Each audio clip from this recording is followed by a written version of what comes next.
has no control over fuel prices, while insinuating that the fuel prices may go even higher. After landing in the country today from his visit to Colombia, the Deputy President Rigathi Gachagua issued a stern warning to leaders in government, urging them to exercise caution while addressing Kenyans. Gachagua, who says it is insensitive to talk down on the people, wrote on X, and I quote, "I would like to remind them that although the people of Kenya did not employ them directly, they decisively elected President William Ruto, who in turn appointed them cabinet secretary and advisors. And hence, by virtue of this, they are employed by Kenyans. You do not address your employer with arrogance. Do so with humility and decorum." Gachagua, through the statement, further pleaded with Kenyans to appreciate that fuel prices issue is a global challenge, saying that things will get better over time. This comes as Kakamega Senator Boni Halwale calls for CS Moses Kuria, his colleague Davis Chirchir, and the President economic advisors to be fired. Mutweri Eliud, KUTV. Former Mungiki leader Maina Njenga's whereabouts remain unknown after he was allegedly abducted by unknown people at his home in Banana, Kiambu County last evening. According to his lawyer Ndegwa Njiru, Njenga was abducted while visiting his friend. Azimio la Umoja One Kenya Coalition has released a statement condemning the act, saying Njenga's abduction is a plan to interfere with his pre-trial case slated for tomorrow, Monday. Former Mungiki leader Maina Njenga's disappeared for the second time. This is after he was abducted by unknown people. His lawyer Ndegwa Njiru says that Njenga was abducted in Denderu together with his personal assistant by people who identified themselves as detective from the Directorate of Criminal Investigation Headquarters along Kiambu Road. He further says that Njenga's car was blocked by the occupant's motor vehicle bearing South Sudanese number plates. Meanwhile, Azimio la Umoja One Kenya Coalition leaders have released a statement condemning the act. In their statement, and I quote, "We strongly condemn the gang-style abduction of Mr. Njenga and his continued persecution without any charges being preferred against him," end of quote. In a statement, Azimio says the intention to arrest Njenga is to interfere with this pre-trial case threatened for tomorrow, Monday the 18th. The statement further says, and I quote, "However, we want to let Kenyans know that we are in a very dangerous terrain. Kenya Kwanza has failed, and it is becoming desperate and increasingly brutal and dictatorial. We must stand firm, fight and demand our freedoms and all other rights," end of quote. In May, Njenga was also arrested at his father's home in Kiserian, where he was detained for days before he was arraigned in court. He was, however, released on a 200,000 bond after he was charged of organizing anti-government demonstrations. At the same time, Njenga was also arrested after police raided his 3 homes in Nairobi, Nakuru and Laikipia counties, where they claimed during the arrest he was found in possession of weapons. He, however, appeared before the Makadara Law Courts, where he was released on a cash bail of 100,000. James Mureke Mwenda, KUTV. Now, President William Ruto has acknowledged the great potential of Starlink, a satellite internet farm, in providing better internet services globally and boosting the digital economy. At the same time, he has urged Starlink, owned by billionaire Elon Musk, to look for ways on how internet services can be accessed at lower cost in Kenya. Ruto has also met with the president of Invention Studios, Nicholas Winstock, during his U.S. tour, where he spoke on the possibilities of American filmmakers to film in Kenya in order to generate job opportunities and contribute to the growth of the country's film industry. The president has also held talks with Grammy Global Venture CEO Harvey Manson Jr. and President Panos Panay, where he advocated for the Grammy Africa Academy headquarters to be hosted in Nairobi.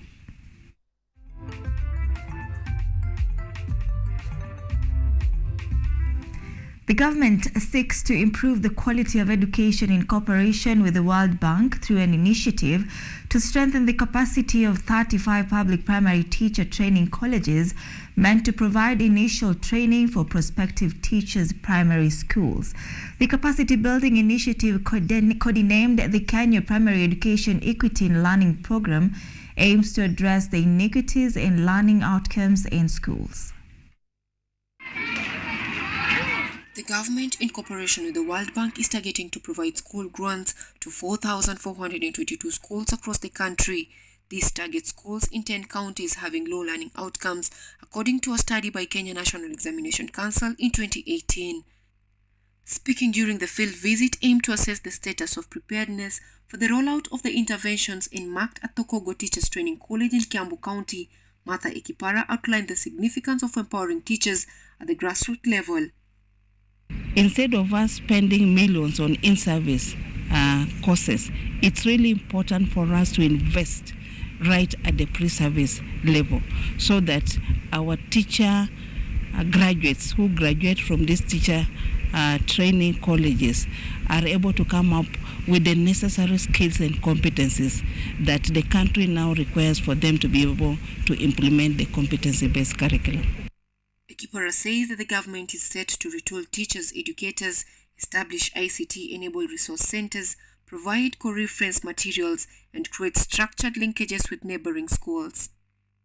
Creating structured linkages between all the teacher training colleges and neighboring primary schools so that we can be able to enhance the teaching practicum, so that the teacher trainees can be able to engage with the actual classroom environment and school management so that by the time they graduate, they'll be able to graduate when they are ready. According to Joseph Wasihongo, who is the national coordinator of the Elimu Yetu Coalition, the mission had enabled the team to get additional voices and perspectives on education which are critical to the success of the reform initiatives. This mission has also given us an opportunity to get additional voices from the institutions. For example, we were here at Togoto Teachers College, and we are positive that they are going to be raised. They are going to be raised and they are going to be addressed by the relevant authorities, and some of the issues pertained to the aspect of participation. The need to actually listen to as wide a voices as possible when we come up with initiatives. The interventions seek to address inequality in school participation through improvement of school governance and accountability systems that will eventually improve proficiency levels and literacy and numeracy necessary for quality learning of children. Anyango Sylvia, KUTV. Now, the Federation of Evangelical and Indigenous Christian Churches of Kenya have warned of corruption of the moral fabric of the Kenyan society. This is after the Supreme Court reaffirmed the National Gay and Lesbian Human Rights Commission right to register as a non-governmental organization last week, paving way for legal championing of LGBTQ rights in the country. Clerics now warn of an imminent moral decay among the youth. Take a look. The Federation of Evangelical and Indigenous Christian Churches of Kenya, led by Bishop David Munyiri Thagana, who is the Secretary General, have warned that the decision made by the judiciary to reaffirm the National Gay and Lesbian Human Rights Commission right to register as an NGO is bound to corrupt the moral fabric of the Kenyan society. The fact that something is legal is not necessarily moral, and therefore we are telling them when they are confronted with decisions of issues like LGBT, which may be legal but immoral, that they should always lean onto the side of the morality. And we are actually asking our courts that when they make these rulings, of course it is their area, they are the experts in that, but we're asking them to also have the future of this country in mind as they make their rulings. According to Rose Otieno, young people still lack a proper understanding of themselves, this being the reason why a majority of them who are innocent are induced into bad behaviors. She calls upon the church to take a strong stand against LGBTQ for the sake of the nation's prosperity. Our Kenya today is very complicated.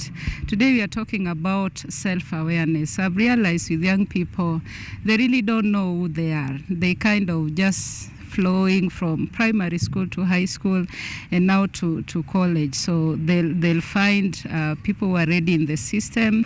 Tukiingia colleges, maisha inakuwa wakati mwingine ngumu sana, sababu ukitoka nyumbani we ni mtu innocent, ukiingia kule unapata maisha ya watu tofauti kule college, unapata wengine wanakuintroduce kwa madawa za kulevya, wengine kwa tabia nyingi ambazo si tabia nzuri. Bishop Thagana has also called for the government to reduce the cost of living in order to make life bearable. University and college students have said that due to the high cost of living, they are forced to induce themselves in crime for survival. Sintenderito, KUTV. All right, that story brings us to a very fast short break right here on KUTV Weekend Live. Of course, agribusiness is coming up next. Stay with us.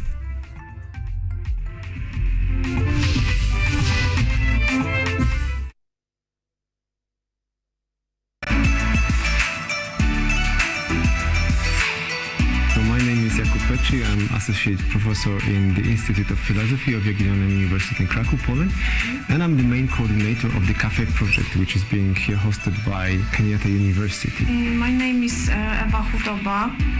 I am a project manager in this consortium. Keep watching cutting-edge research at Kenyatta University Television.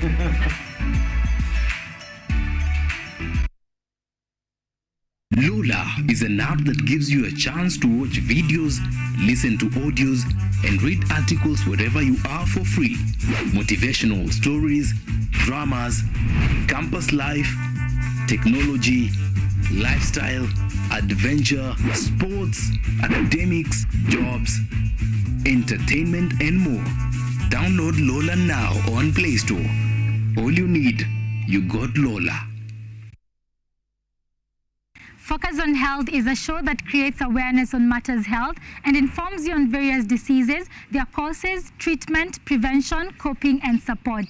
So join me, Bari Michelle, every Thursday at 7:30 p.m. only on KUTV. You can also follow us on our social media platforms at KUTV Focus on Health on Facebook and also on YouTube, and Health Focus on Instagram, because your health is your wealth. Stay safe and stay healthy.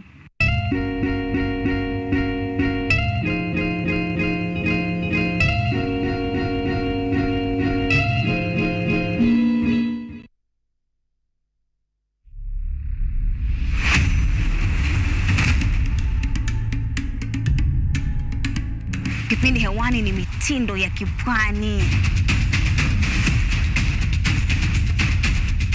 Kama ilivyo kipindi hiki kinahusu nyimbo za tarab, chakacha, midwara, midundiko, bila kusahau mapishi. Ambao ndio uti wa mgongo wa pwani ya Afrika Mashariki. Jamani, swahibu zangu mliopo maskani, hatuonani wenzangu, najua mwanitamani. Hapa KUTV, nahodha mwendesha chombo cha baharini, yani ua linalunukia na kuvutia waridi tamu.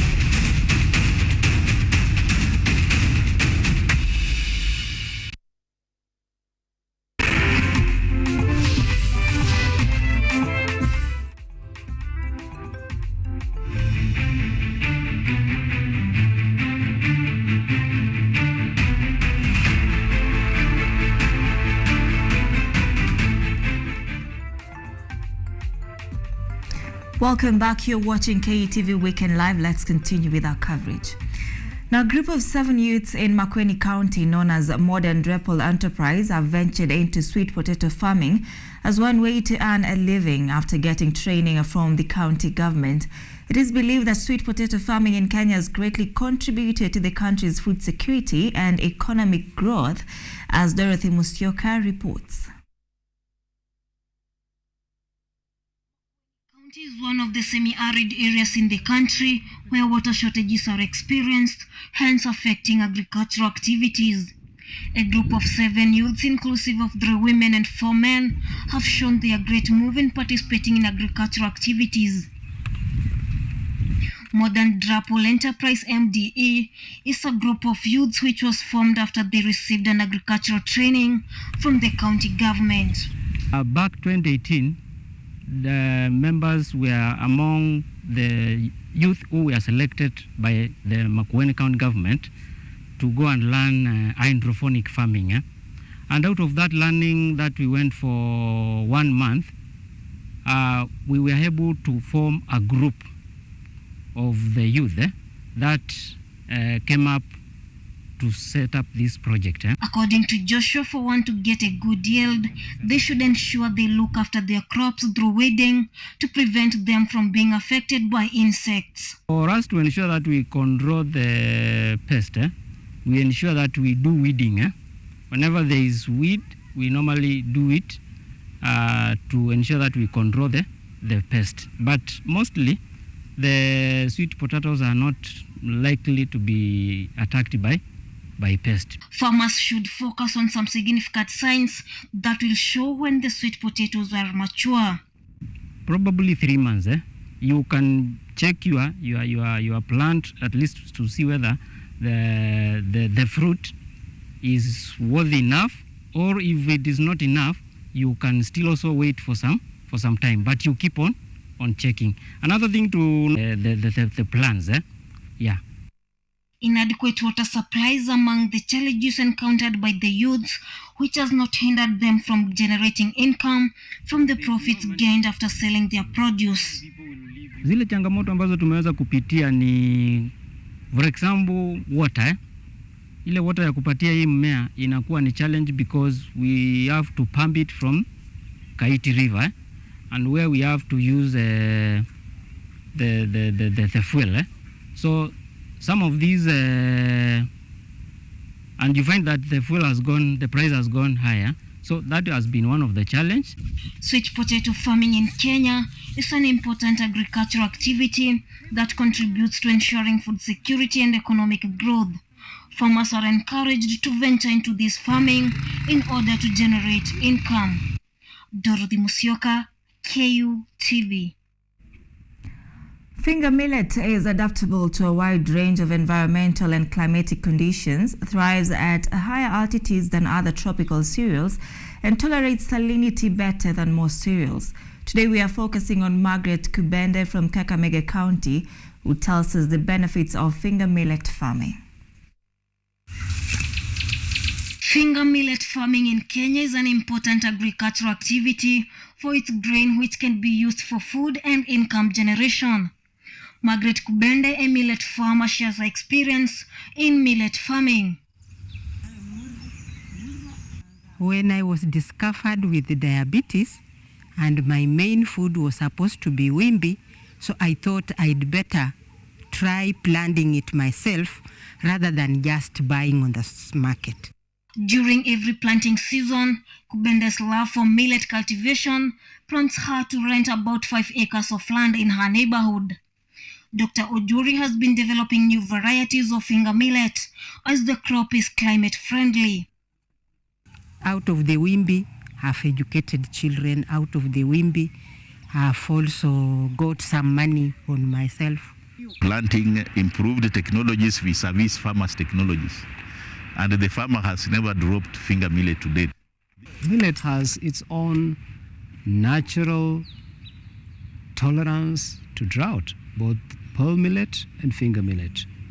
Why don't we encourage our partners to diversify their crop portfolio to include millet, so that in case of episodes of a bad year, then they don't lose everything. Many farmers in the region where Kubende lives shun millet farming due to the belief that it involves a lot of work, but here is an exception.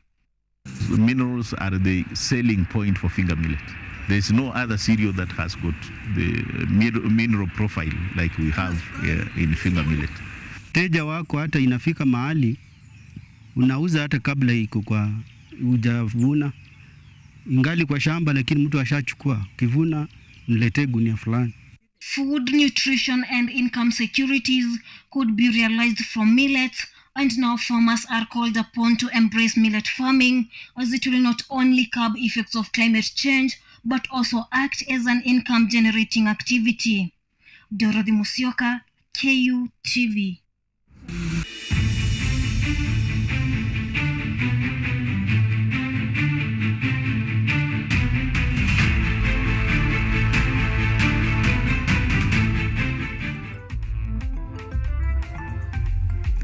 Right, that brings us to another short break. We are coming back with sports news. Stay tuned.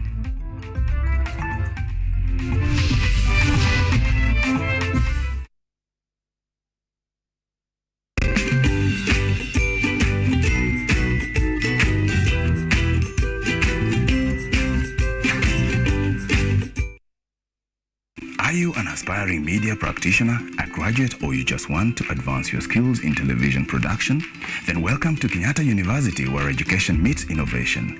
KUTV, the premier university television station in Kenya, is now offering short courses in TV studio, field technical operations, and video editing. Through these courses, you will acquire hands-on skills on camera operations, media production, lighting techniques, audiovisual editing, and sound and visual control, and how to operate key equipment in modern TV control room. Enroll today at KUTV and discover your full potential in cutting-edge TV broadcasting. Graduates of these courses will receive professional certificates. For more information, visit our offices at KUTV Studios or call us on 020-870-4252 or 020-870-4255 or SMS us on 0739-110-544. KUTV, a new experience.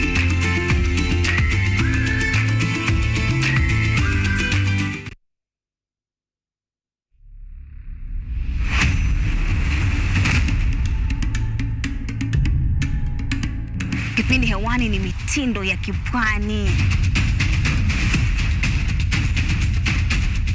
Kama ilivyo kipindi hiki kinahusu nyimbo za taarab, chakacha, midwara, midundiko, bila kusahau mapishi. Ambao ndio uti wa mgongo wa pwani ya Afrika Mashariki. Jamani swahibu zangu mliopo maskani, hatuonani wenzangu, najua mwanitamani. Hapa KUTV, nahodha mwendesha chombo cha baharini yani. Ua linalunukia na kuvutia waridi tamu.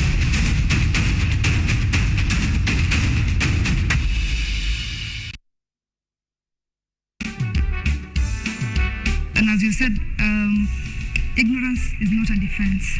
So how can one know without, crossing the bar on some of these issues? I think before 2006, these offenses that amount to sexual offenses were categorized in the penal code. But the Sexual Offences Act was enacted in 2006.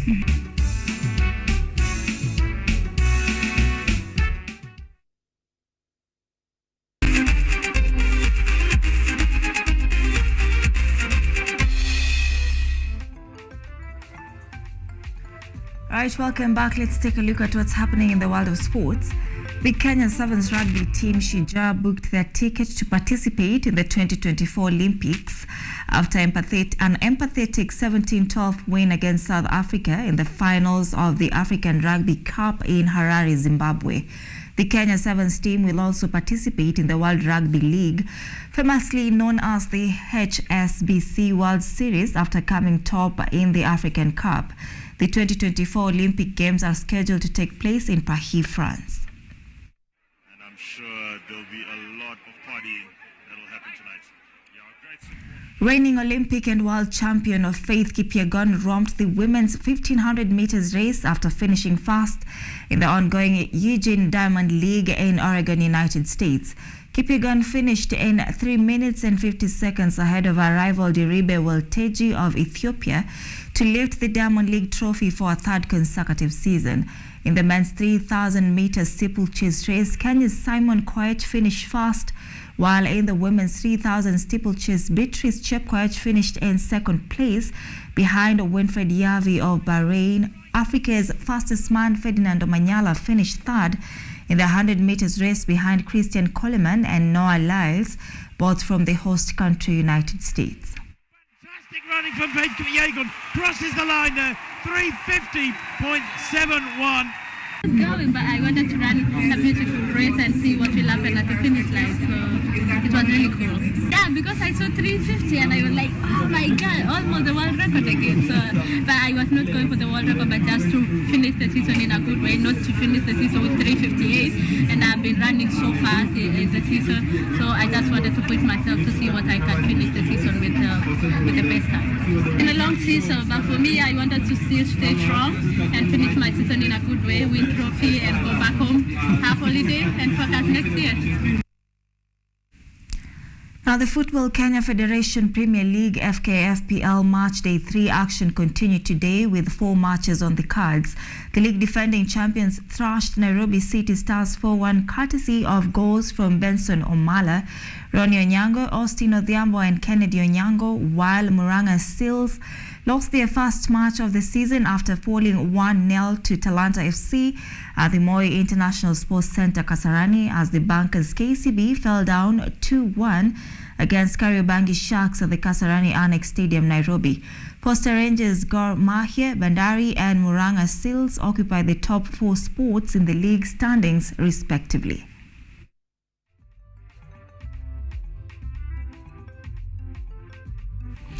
And Chelsea's winless run in the English Premier League continued after Mauricio Pochettino's men were held to a barren draw against Bournemouth at the Vitality Stadium, while Manchester United have now lost 2 games in a row after humiliating 3-1 loss to Brighton at Old Trafford.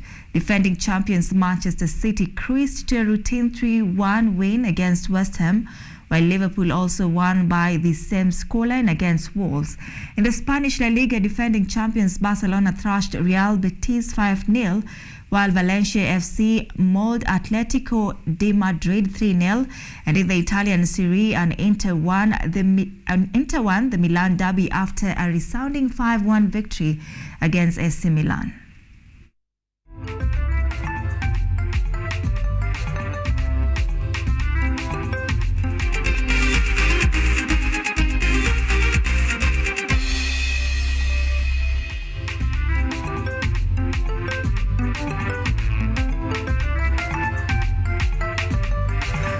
That brings us to the end of our bulletin tonight. Many thanks indeed for keeping us company right here at KUTV Weekend Live. Be sure to join me again tomorrow for Money Monday, inshallah.